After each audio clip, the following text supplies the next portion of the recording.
Kumusta mga kagolets? Part 3 na tayo ng ating e-motorcycle review ng Sanra Philippines. So, let's go!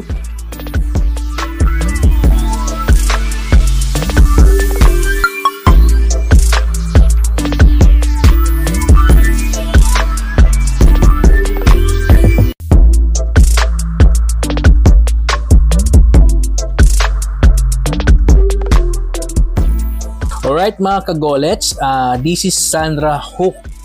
Kung mapapansin nyo, sa kanyang mukha ay inspired by Hook, by his name mismo, no? Guys, ito yung scooter na mayroong character, may sarili siyang character. Kung ang pangalan niya ay Hook, yun ang kanyang pinoportray sa kanyang character. Napakaangas, napakatapang at astig ito. Bagay na bagay yung kanyang nose line sa kanyang pangalan. Guys, ang kanyang gulong ay naka-tubeless tire na. Ang size po nito dito sa harapan ay 110 by 70 by 12. Naka-disc brake na po dito sa kanyang harapan. Okay? So, naka-telescopic hydraulic po yan na shock. So, napakaganda. At ang kanyang mags ay aluminum alloy na one-tone black. Okay mga kagolets, pagdating sa brake sa likod ay naka-drum brake ito. Tubeless din ang kanyang gulong dito sa likod pero mas malapad ito kasi ang size po nito is 120 by 70 by 12. By the way nga pala mga kagolets, ito pong nire-review natin ay test drive unit po. Kung may makikita man kayong dumi o putik-putik dyan ay dahil po sa ulan po kanina. After pong umulan, doon po ako nag-test drive kaya nga po medyo madumi siya. Alright? Okay, balik tayo sa kanyang matang lawin na headlight. Okay, meron siyang DRL LED rito. Maski dito sa magkabilang side ng kanyang handbrake may LED. At color yellow or bulb type pa po ang kanya pong headlight. Okay? At pagdating naman dito sa kanyang signal light ay hindi pa rin po siya LED. Isa bulb type pa rin. Mga kagolets, for me ay hindi naman problema kung bulb type o LED yang as long na maliwanag sana sa gabi. But dito sa case na to, ito pong ating pong Hook ay nagpo-portray kung ano po yung character niya. Siguro kailangan talaga yellow po ang kanyang headlight para ma-portray niya na maayos yung kanyang pinoportray. Guys, isa pa sa mga nagustuhan ko dito ay meron siyang multimedia front panel with Bluetooth. Sabi nga dito sa atin mong tagline, your journey is less lonely. Napakaganda po na isang e-scooter na katulad po nito ay meron na pong built-in na multimedia na meron siyang sariling panel na magagamit mo kapag nakakonect na yung cellphone mo. Pwede mong i-play yung music mo, yung playlist mo, or meron niyang radio station din na FM radio station. So wala kang kung wala kang playlist dyan sa cellphone mo, you can play via FM. Okay?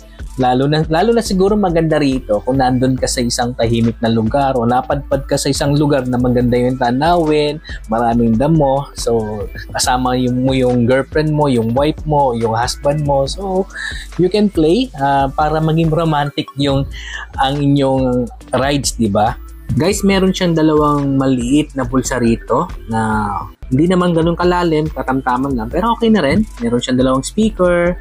So dito, meron siyang USB charging port na pwede tayong mag-charge ng ating cellphone kapag low-bat. Meron siyang sabitan ng bag, ng plastic dito. Okay, malapad din ang kanyang gulay board. Okay, yung kanyang side mirror, very unique, no? Yung kanyang side mirror. Mapapansin nyo, ayan, walang grado. Medyo marumi lang dahil nga kanina umulan. So, yan. Tama lang. Ang importante lang naman dito, walang grado. Meron siya ritong high and low beam, signal light, busina. Okay? Yan yung mga usual na nakikita lang naman natin dito. Dito yung kanyang park light, headlight, at busina again. Ito yung abang lang kung meron kayong accessories na ipapakabit. At dito, ito yung ating gear, no? Yung 1, 2, 3, ito yung ating speed kung gusto natin palitan ng ating speed. Okay? So, yan, makikita nyo sa ating panel, naka 1 tayo, 2, 3. Ito yung kanyang speedometer, battery percentage, okay? Pati yung battery bar niya, nandyan din. So, dito, makikita natin yung trip natin. Diyan. So, makikita natin yung trip meter natin, kung ilan tinakbo natin kapag tayo ay umalis o ginamit natin ito, makikita natin. So, dito, naka-ready na. Maganda rin yung pagka-blend ng kanyang aluminum plated chrome niya diyan sa may kanyang panel. Dagdag foggy din. So dito sa kanyang susi, same lang din yung mga nauna ko. Meron siyang lock, unlock, tsaka answer back. Yan lang din naman wala namang pagkakaiba sa mga ibang mga keyless. At dito naman sa kanyang side, nandiyan yung susian na compartment at yung Sandra emblem. Okay. So, at yung kanyang tail light ay meron pong pagkakahawig din sa Honda Dio. So, yung nakaraan, yung Robo S nila ay may kahalintulad din ADB 160. So, dito meron siyang reflectorized na red. Dito sa side na naman ay bilog na kulay dilaw. So, additional visibility kapag nasa crossing area tayo. For me, na-test drive ko to kanina, good naman yung kanyang damping effect pagdating sa mga rough road. Okay? So, para lang din naglalakad. So, hindi naman siya ganun katigas at kalambot. Okay, meron na rin siyang mudguard dito. Kung mapapansin niyo mga ka-EV, mga ka-Golets, nandito na yung kanyang footrest para sa ating OVR. So, wala siya dito sa bandang gilid. Nandito na siya, kasama na siya sa ating flarings. So dito guys, stainless po yan kulay blue lang yung kanya nakabalot. So baka kala nyo kulay blue. Like I said kanina mga ka-EV, isa lang po yung ating pong baterya dito po sa Sandra Hook. So ito po yun. So pwede yung hugutin guys At ito yung kanyang breaker. May abang din dito para sa ating baterya. Kung gusto nyong mag-additional battery, pwede naman.